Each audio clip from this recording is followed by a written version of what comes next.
Incomplete रह गया था। मैंने आपको क्या बताया था, क्रोमोसोम डीएनए तथा प्रोटीन के बने होते हैं।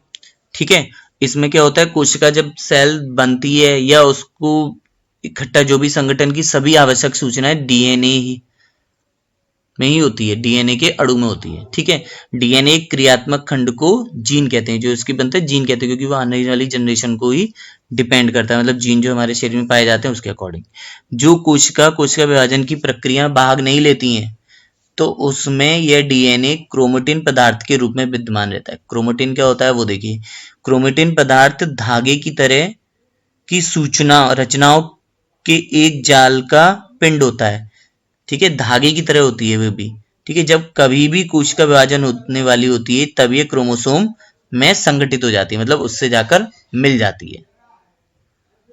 कोशिका विभाजन वह प्रक्रिया है जिसमें एक अकेली कोशिका विभाजित होकर दो नई कोशिकाएं बनाती हैं। केवल एक अकेली कोशिका विभाजित होकर दो नई कोशिकाएं बनाती हैं। कोशिका जनन में केंद्रक की भूमिका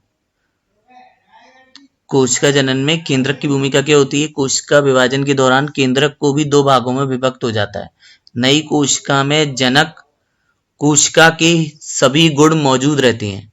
जब नया कोई बनता है ना, नई कोशिका में ना जनक कोशिका के सभी गुण, मतलब जो पेरेंट सेल जो होती है उसके सभी, मतलब जो पेरेंट सेल से तो दो बट गए, अलग नई कोशिका बन गई, तो उसमें सभी गुण मौजूद रहते हैं। ये कोशिका के विकास एवं उसकी परिपक्व को निर्धारित करता है, मतलब उसकी ना डेवलपमेंट और उसकी मैच्योरिटी को निर्धारित करता है।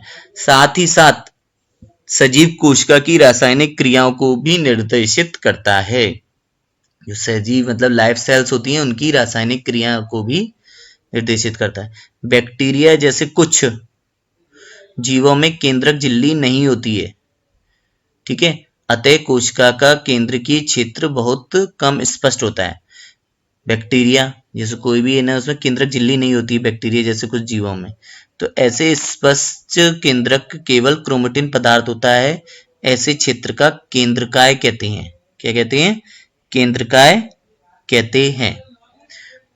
अब आगे पढ़ेंगे इसमें दो तरीके के, उसके बाद देखते हैं। ठीक है।